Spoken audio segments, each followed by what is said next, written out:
pembelajaran pada pagi hari ini, marilah kita berdoa terlebih dahulu agar ilmu yang kita dapatkan nantinya dapat bermanfaat bagi nusa, bangsa, dan agama.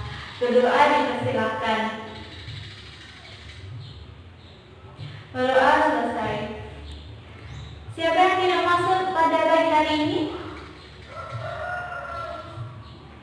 Iya, alhamdulillah semua masuk. Berarti semua dalam keadaan sehat. Alhamdulillah. Bagaimana kabar kalian?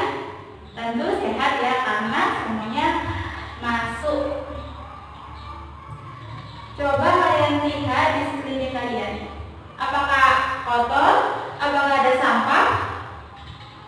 Jika ada sampah, dipersilahkan untuk membuangnya ke tempat sampah. Iya, terima kasih. Silakan duduk kembali. Semua peserta didik dipersilahkan untuk mempersiapkan semua perlengkapan pembelajaran, buku, alat tulis, semua referensi yang dibutuhkan. Sudah siap semuanya? Ya. Sebelum kita mulai, mari kita nyanyi dulu lagu nasional tentunya ya. Kita nyanyi lagu 17 Agustus. Mari nyanyi bersama-sama.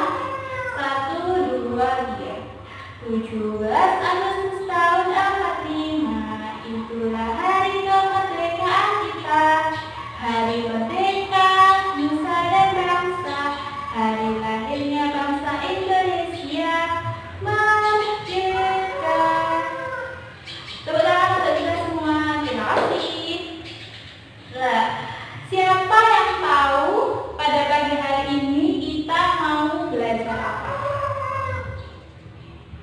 Ya, kita pada pagi hari ini akan belajar memperkuat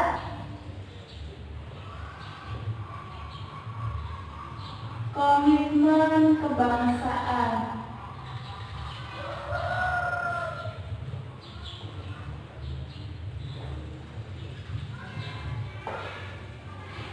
Ibu akan menyampaikan tujuan pembelajaran kita terlebih dahulu, yaitu yang pertama, peserta didik dapat mengidentifikasi semangat dan komitmen para pendiri bangsa. Yang kedua, yaitu peserta didik dapat mengidentifikasi bentuk-bentuk dari semangat dan komitmen para pendiri bangsa. Lalu, yang ketiga, yaitu peserta didik dapat menganalisis persatuan dan kesatuan Indonesia sebagai negara yang utuh. Dan tujuan pembelajaran selanjutnya yaitu peserta didik dapat menganalisis perilaku-perilaku yang menggambarkan semangat dan komitmen kebangsaan. Pada pembelajaran pada pagi hari ini, sistem penilaiannya berasal dari yang pertama yaitu tanya jawab kalian, keaktifan kalian di kelas, lalu penugasan. Oke? Dalam materi memperkuat komitmen kebangsaan ada beberapa poin yang akan kita pelajari. Yang pertama yaitu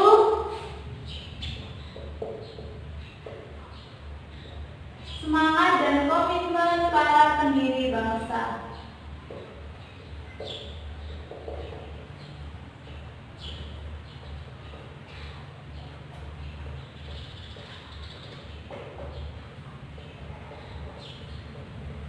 Di sini ada dua kata penting, dua poin penting. Yang pertama yaitu semangat dan yang kedua yaitu komitmen. Coba kalian kasih contoh dari semangat. Coba kamu, iya, contoh dari semangat.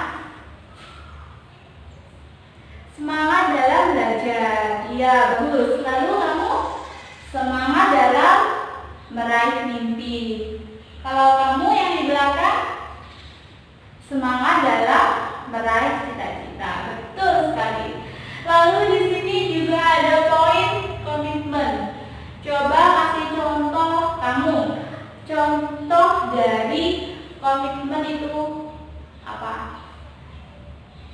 Iya, komitmen menggapai cita-cita. Selanjutnya, berilah contoh dari komitmen, ya, komitmen untuk meraih, komitmen untuk belajar.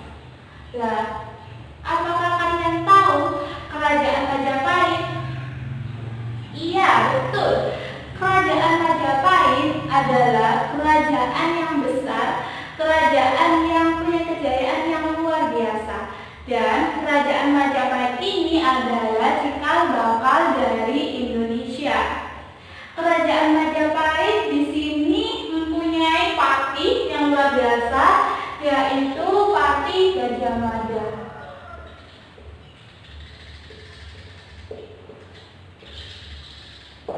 Patih Gajah Mada.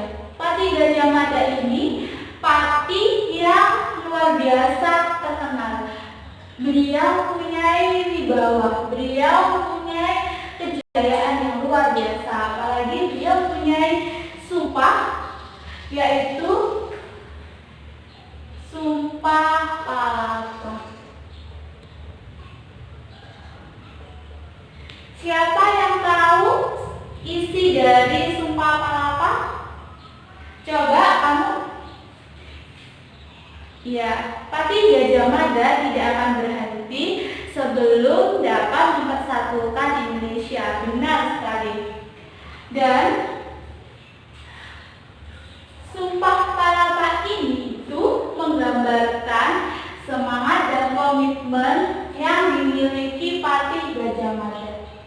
Mengapa hal tersebut bisa terjadi? Karena Sumpah Palapa adalah bentuk dari semangat Patih Gajah Mada untuk mempersatukan Indonesia. Tanpa ada semangat, Patih Gajah Mada tidak akan berhasil untuk mempersatukan Nusantara. Dan Sumpah Palapa ini juga menggambarkan komitmen dari Patih Gajah Mada. Mengapa? Karena Sumpah Palapa ini itu bentuk dari janji yang diikrarkan oleh Patih Gajah Mada untuk mempersatukan Indonesia. Oh enggak, mempersatukan Nusantara. Nah, tadi kan ada poin semangat dan ada poin komitmen yang Ibu sebutkan tadi terkait Sumpah Palapa. Coba deskripsikan apa itu semangat. Silakan berpendapat. Coba kamu. Iya, semangat adalah dorongan dan keinginan yang kuat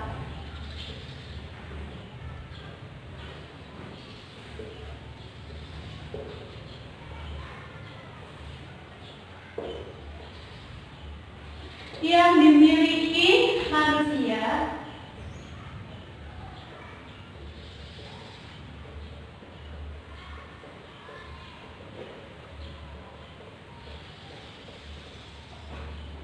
untuk mewujudkan atau menggapai cita-cita dan keinginannya. Lalu di poin komitmen, coba deskripsikan apa itu komitmen. Iya, komitmen adalah suatu perhatian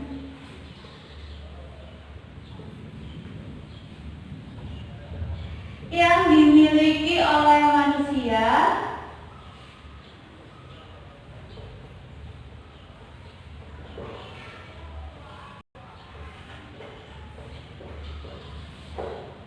untuk yang berbentuk usaha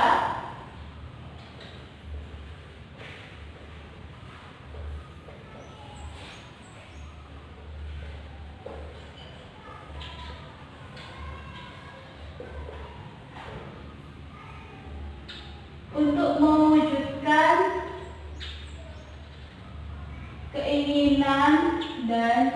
kaitannya.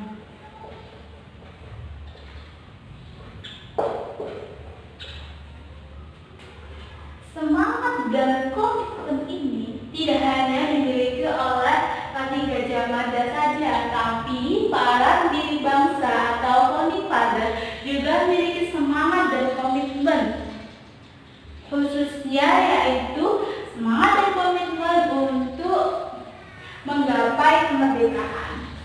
Di sini ada beberapa tokoh yang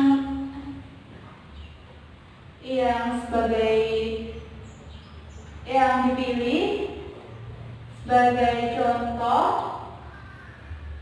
perjuangannya itu menggambarkan semangat dan komitmen kebangsaan. Yang pertama yaitu I.R. Soekarno.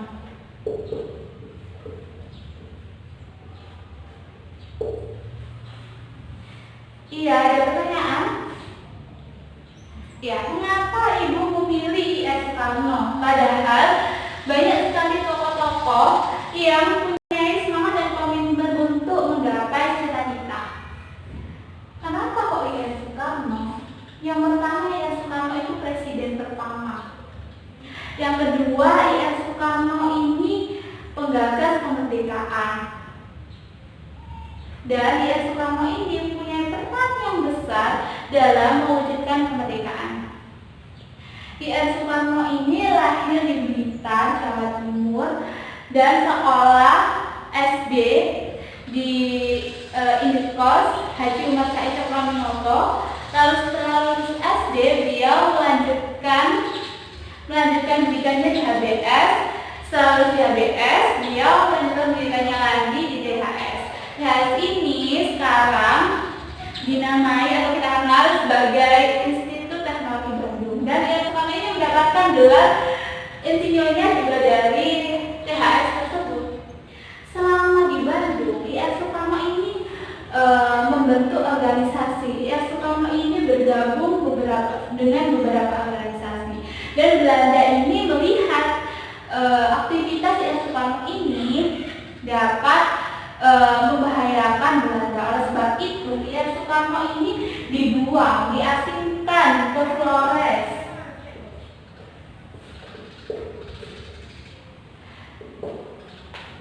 Saat I.R. Soekarno diasingkan di Flores, beliau merasa kalah, beliau merasa di titik nadir. Kenapa? Karena jarak Flores ini kan sangat jauh. Dan ketika I.R. Soekarno ini diasingkan di Flores, teman-teman seperjuangannya ini juga hampir saja melupakan I.R. Soekarno. Tapi I.R. Soekarno ini tidak berlarut-larut dalam kesedihannya, dalam perasaan kekalahnya. Perlahan-lahan I.R. Soekarno bangkit. Kebangkitan I.R. Soekarno ini diisi dengan mendekatkan diri kepada Tuhan dan berdoa kepada Tuhan. Saat itu I.R. Soekarno juga sering merenung di bawah pohon sukun. Di bawah pohon sukun ini beliau memikirkan ideologi bangsa Indonesia. Dan setelah dari Flores ini, Belanda belum puas untuk mengasingkan I.R. Soekarno. I.R. Soekarno diasingkan lagi ke Bengkulu. Nah, di Bengkulu ini I.R. Soekarno semangatnya untuk mewujudkan kemerdekaan ini semakin bergelora. Dan I.R. Soekarno ini di Bengkulu ini beliau mencari teman diskusi. Tapi orang-orang di Bengkulu ini melihat I.R. Soekarno ini sebagai orang aneh. Oleh sebab itu beliau malah dikucilkan. Tapi I.R. Soekarno mempunyai semangat, mempunyai komitmen yang sangat menggelora. Oleh sebab itu beliau tidak gampang menyerah. Dan I.R. Soekarno ini membuat strategi, yaitu buat masjid. Lalu orang-orang itu disuruh diajak untuk berkumpul dan berdiskusi terkait kemerdekaan. Dan tentunya ini sang rapi agar Belanda ini tidak curiga dengan I.R. Soekarno. Setelah dari Bengkulu ini, lalu I.R. Soekarno memproklamasikan kemerdekaan bersama teman-teman seperjuangan yang lain. Lalu ada tokoh kedua yaitu Muhammad Hatta.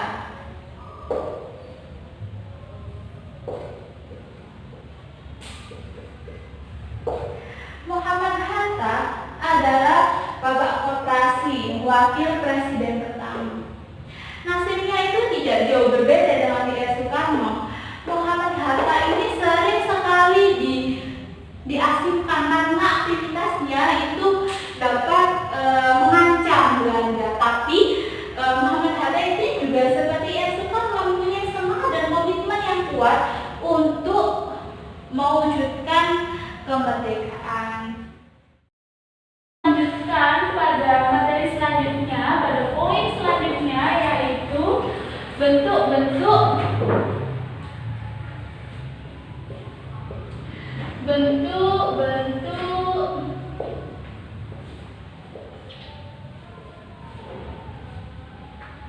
semangat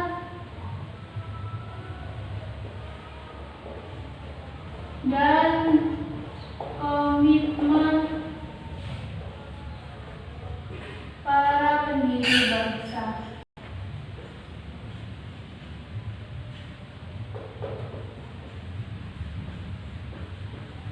Nah, tadi kan kita sudah belajar semangat dan komitmen kebangsaan ya. Lalu apa yang kalian tangkap dari materi sebelumnya? Iya, kenapa kita harus mempunyai komitmen? Kenapa kita harus mempunyai semangat? Karena sebagai pelajar kalian harus mempunyai semangat dan komitmen untuk menggapai cita-cita. Karena dalam menggapai sesuatu, dalam mewujudkan keinginan cita-cita tidak mudah, semuanya butuh kerja keras, membutuhkan semangat dan komitmen. Dan sangat penting sekali nilai-nilai yang diajarkan oleh tokoh pendiri bangsa, yaitu tadi ada T.R. Soekarno dan Muhammad Hatta terkait mewujudkan cita-citanya yaitu kemerdekaan, agar kalian implementasikan, kalian ambil hikmahnya, kalian ambil sisi positifnya untuk kalian terapkan dalam mewujudkan dan menggapai cita-cita kalian. Lalu apa sih bentuk-bentuk dari semangat dan komitmen para pendiri bangsa? Di sini terbagi menjadi 4. Periode pertama yaitu sebelum kemerdekaan. Pada periode ini adalah periode kerajaan. Dalam periode kerajaan ini adanya perdamaian antar golongan, antar agama dan lain sebagainya. Dan nilai-nilai semangat dan komitmen bangsa ini tentunya sudah terlihat ya, karena pasti anggota dari satu kerajaan ini tidak mau dijajah oleh kerajaan lainnya. Lalu pada periode kedua yaitu masa pergerakan. Di periode ini itu perjuangan untuk meraih kemerdekaan ini masih bersifat kedaerahan. Contohnya perjuangan yang dilakukan oleh Pangeran Diponegoro, oleh Kapten Patimura dan Pangeran Hasanuddin. Tapi perlahan-lahan rakyat Indonesia, para founding father, para pendiri bangsa ini sadar kalau perjuangan yang bersifat kedaerahan ini tidak akan berhasil untuk meraih kemerdekaan. Oleh sebab itu bentuk dari persatuan pada saat itu yaitu Sumpah Pemuda. Di Sumpah Pemuda ini ada beberapa nilai penting.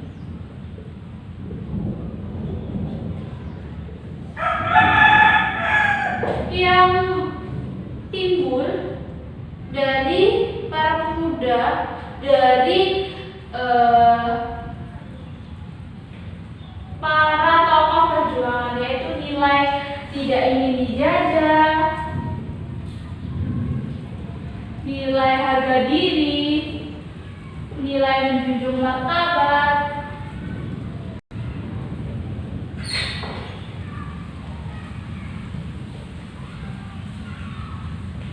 dan lain sebagainya.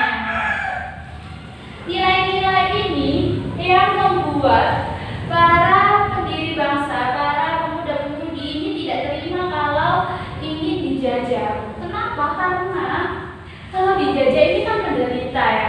tidak bebas, dan harga diri mereka itu merasa diinjak-injak karena dijajah, karena mereka diperbudak oleh bangsa lain. Oleh sebab itu, semangat dan komitmen ini semakin bergelora akibat adanya Sumpah Pemuda, karena di Sumpah Pemuda ini muncul nilai-nilai yang membuat mereka ini semakin bergelora agar mewujudkan kemerdekaan. Dan kita masuk pada periode ketiga, yaitu masa proklamasi.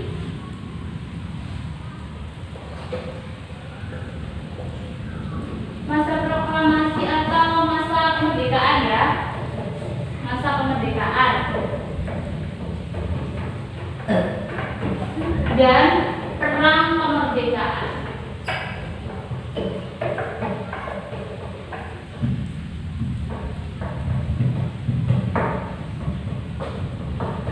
Pada periode kedua ini kan sudah muncul nilai-nilai seperti nilai tidak ingin dijajah, nilai harga diri, nilai martabat. Itu membuat para pendiri bangsa itu bergelora agar cepat merdeka. Lalu mereka ini berjuang lebih berat, lebih baik lagi untuk menggapai kemerdekaan. Lalu masuklah pada periode ketiga, yaitu periode kemerdekaan dan perang kemerdekaan. Kenapa kok disebut sebagai perang kemerdekaan? Karena perjuangan dari para pendiri bangsa, para pahlawan dan segenap bangsa yang memperjuangkan kemerdekaan ini belum selesai. Kenapa? Karena setelah kemerdekaan, setelah proklamasi yang dikumandangkan oleh Soekarno, bangsa Indonesia ini tidak sepenuhnya merdeka. Kenapa? Kenapa hal tersebut bisa terjadi? Coba sebutkan alasannya. Kamu? Iya, benar sekali. Karena pada periode ini Belanda itu masih ingin menjajah Indonesia dengan menggunakan suatu strategi. Siapa yang bisa menyebutkan strategi apa yang digunakan Belanda atau peristiwa apa yang membuat masa kemerdekaan atau setelah dikumandangkan proklamasi ini Indonesia belum tenang? Coba kamu? Iya, benar sekali, agresi militer. Agresi militer ini membuat para pemimpin ini kewalahan. Kenapa? Karena dengan agresi militer Belanda ini Indonesia tidak dibuat tenang, tapi digempur kekerasan, digempur perang dan lain sebagainya. Tapi para pendiri bangsa ini tidak senang kekerasan. Oleh sebab itu, untuk mempertahankan kemerdekaan, apa yang dilakukan oleh para pendiri bangsa? Coba sebutkan. Iya, kamu silakan. Betul sekali, yaitu dengan diplomasi, dengan rapat, dengan perjanjian, dan lain sebagainya. Dan setelah perjuangan yang berat, setelah kemerdekaan yaitu adanya Belanda ini, kita masuk pada periode keempat, yaitu periode mengisi kemerdekaan.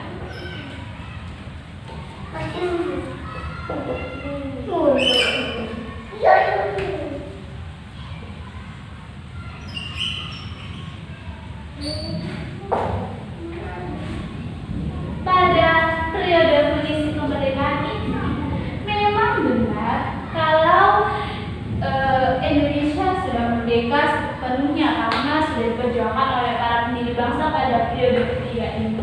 Tapi ada tantangan-tantangan yang lebih berat. Apa tantangan tersebut? Yaitu nilai-nilai yang digelorakan oleh para pahlawan ini bisa saja hancur. Kenapa? Ayo coba sebutkan kamu. Betul, karena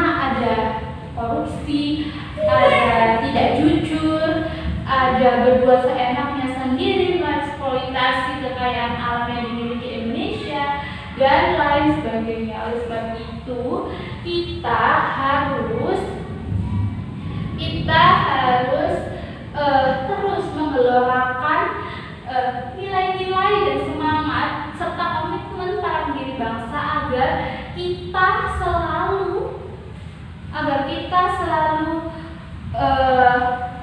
berbuat yang terbaik untuk bangsa kita, untuk negara kita, yaitu dengan memperkuat komitmen kebangsaan pada diri kita sendiri dengan melihat semangat dan komitmen para pendiri bangsa saat memperjuangkan kemerdekaan. Kita akan melanjutkan belajar pada poin ketiga, yaitu Negara Kesatuan Republik Indonesia sebagai suatu kesatuan.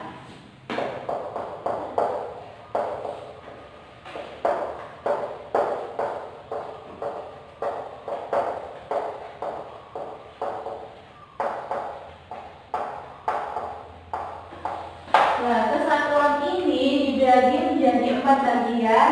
Yang pertama yaitu kesatuan dalam bentuk politik, kesatuan Indonesia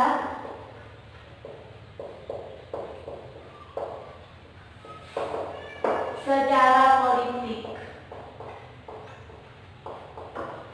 Maksudnya di sini adalah kesatuan politik meletakkan Pancasila sebagai dasar negara, dan dasar negara ini tidak boleh diganggu-gugat oleh siapapun, baik dari orang dari luar ataupun orang dari dalam.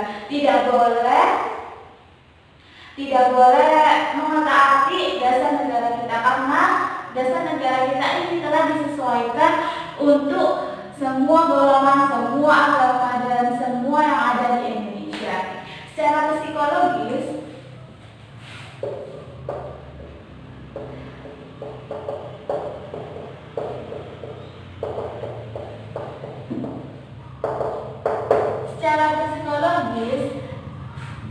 kesatuan Indonesia secara politik ini maksudnya yaitu bangsa Indonesia sebagai satu penanggungan setanah air, sebangsa dan senegara. Jadi apabila di wilayah lain misalnya di wilayah Kalimantan itu terkena bencana, pasti sedih, dan orang yang ada di Jawa pun akan ikut merasa sedih akibat bencana yang ada di Kalimantan tersebut. Lalu yang kedua yaitu kesatuan keamanan.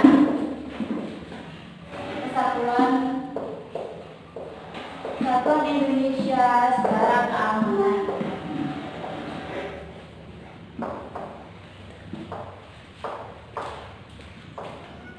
Nah, ini maksudnya semua wilayah di Indonesia itu dilindungi oleh pemerintah, baik wilayah Sumatera, Kalimantan, Jawa, Papua, semuanya dilindungi, tidak ada yang dianaktirikan. Jadi jika di wilayah Kalimantan contohnya ya ada serangan dari wilayah Malaysia, dari negara Malaysia, semua yang ada di negara Indonesia juga ikut berperan untuk mempertahankan wilayah Kalimantan, seperti itu. Lalu yang ketiga yaitu kesatuan secara ekonomi.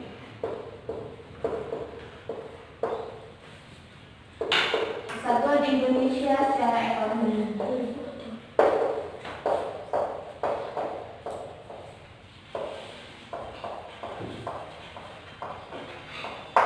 Jadi di Indonesia ini pemerintah meratakan semua modal, semua pembangunan. Jadi pembangunannya tidak berpusat di satu wilayah saja, tapi pembangunannya ini untuk semua wilayah dari Sabang sampai Merauke, semuanya dapat. Jadi pembangunan ini akan dimeratakan karena memang wilayah Indonesia ini itu kan luas. Itu tidak boleh menyatukan beberapa wilayah atau satu wilayah saja, semuanya harus dapat perhatian dari pemerintah karena memang Indonesia secara ekonomi itu satu, tidak ada yang berbeda. Lalu Pada bagian berikutnya yaitu kesatuan Indonesia secara wilayah.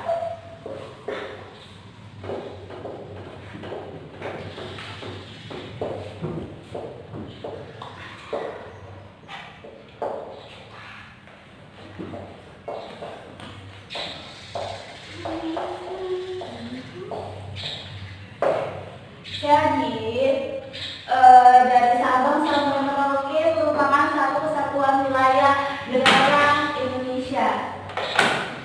Wilayah ini itu harus dipertahankan, harus semuanya diperhatikan oleh pemerintah. Kenapa? Karena semua wilayah di Indonesia itu mempunyai potensi, mempunyai kekayaan, dan itu kan dimanfaatkan untuk kemaslahatan, untuk kesejahteraan semua rakyat Indonesia, karena kita semua adalah suatu kesatuan, tidak ada yang lalu selanjutnya adalah bagian kesatuan Indonesia secara sosial budaya. Jadi Indonesia ini adalah suatu kesatuan. Tingkat kemajuannya juga sama, tidak ada yang tertinggal, tidak ada yang lebih maju, semuanya itu sama. Tidak ada yang yang besok atau yang lebih maju, tidak ada. Semuanya punya tingkat kemajuan yang sama.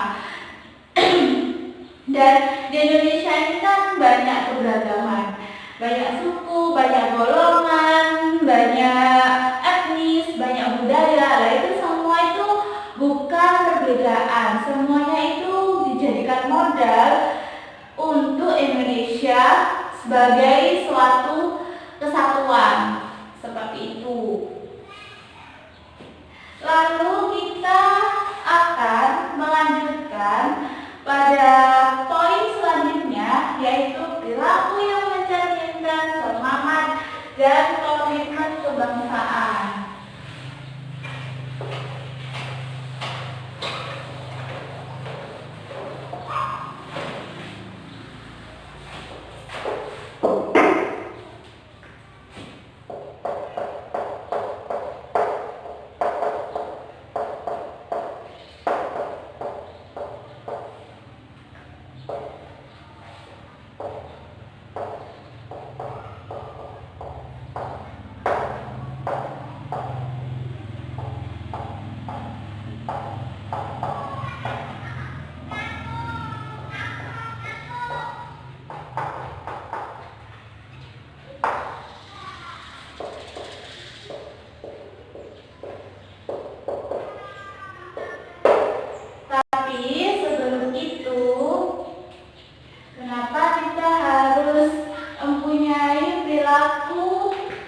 Yang mencerminkan semangat dan komitmen kebangsaan. Kenapa?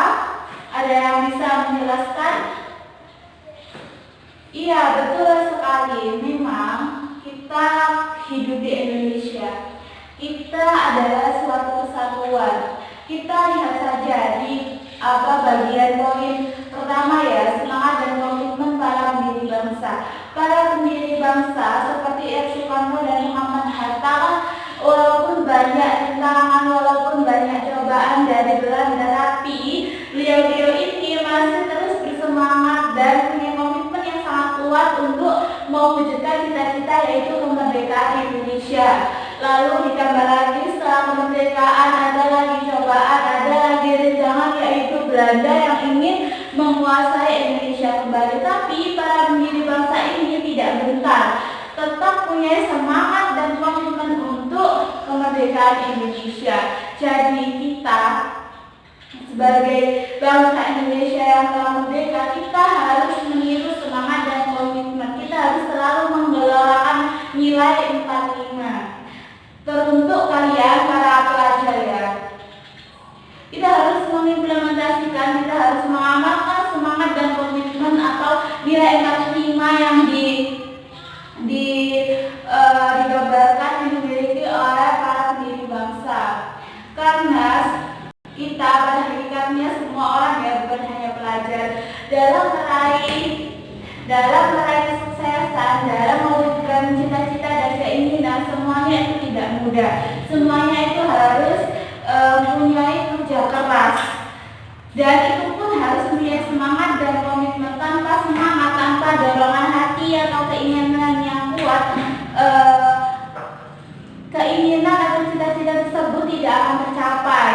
Walaupun semangat, ada semangat, tapi tanpa ada komitmen, keinginan atau cita-cita tersebut juga tidak akan terwujud. Lalu kenapa kok kebangsaan? Karena kan para pendiri bangsa sudah bekerja keras untuk merdekakan kita semua. Tugas kita adalah untuk menjaga negara Republik Indonesia agar tetap bersatu, agar tetap merdeka. Oleh sebab itu, kita harus mengamalkan perilaku yang mencerminkan semangat dan komitmen kebangsaan. Di sini, apakah ada yang bisa menyebutkan perilaku yang mencerminkan semangat dan komitmen kebangsaan? Coba beri satu atau dua contoh, silakan.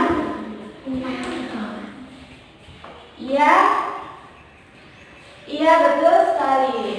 Yang pertama yaitu cinta tanah air.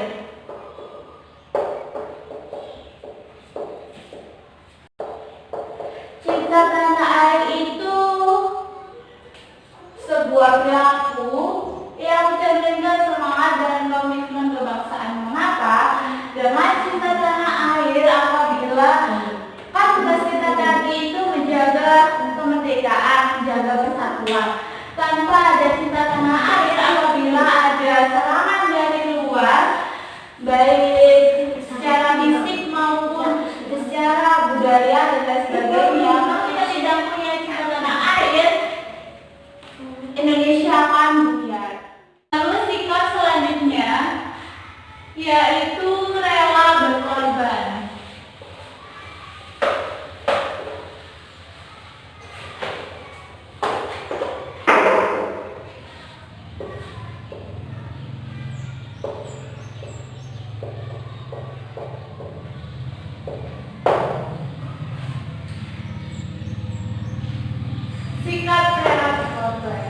Sikap rela berkorban ini maksudnya yaitu sebuah keikhlasan memberikan tenaga dan pikiran untuk Indonesia. Kita tidak hitung-hitungan kalau masalah negara.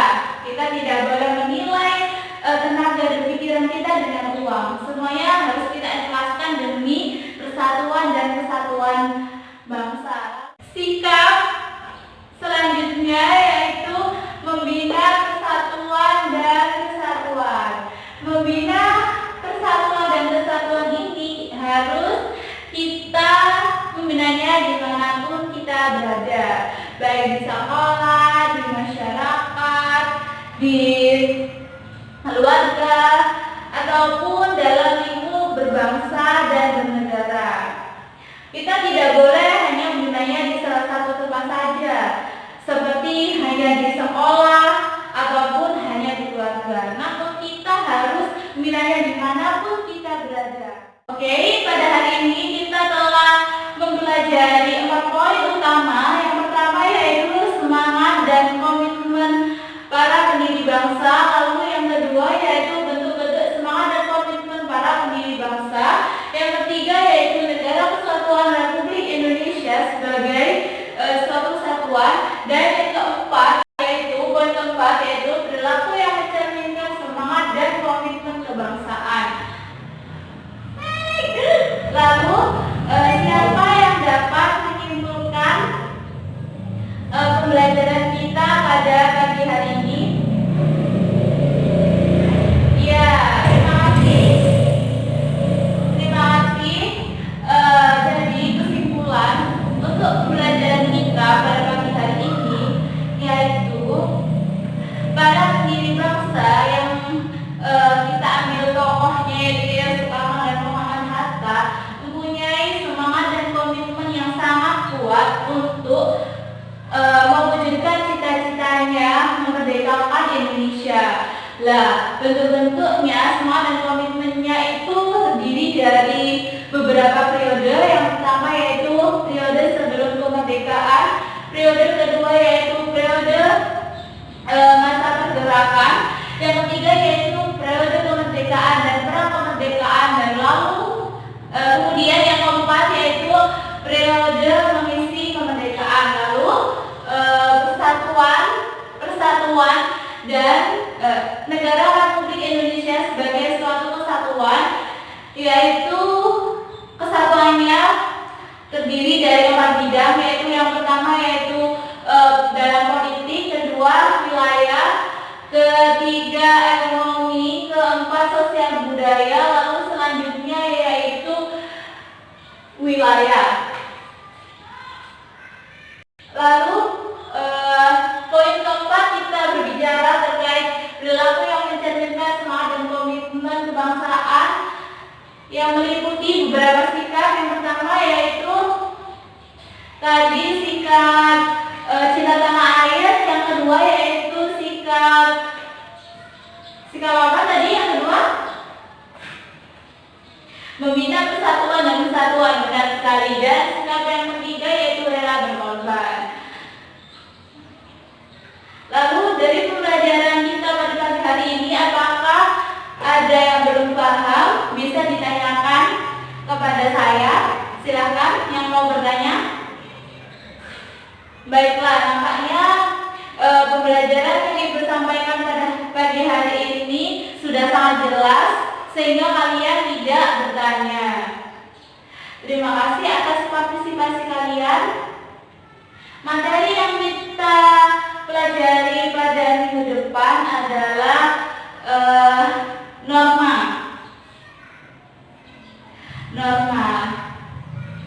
Dan disiapkan, Ibu akan memberikan tugas terkait pembelajaran kita. Tugas pertama yaitu membuat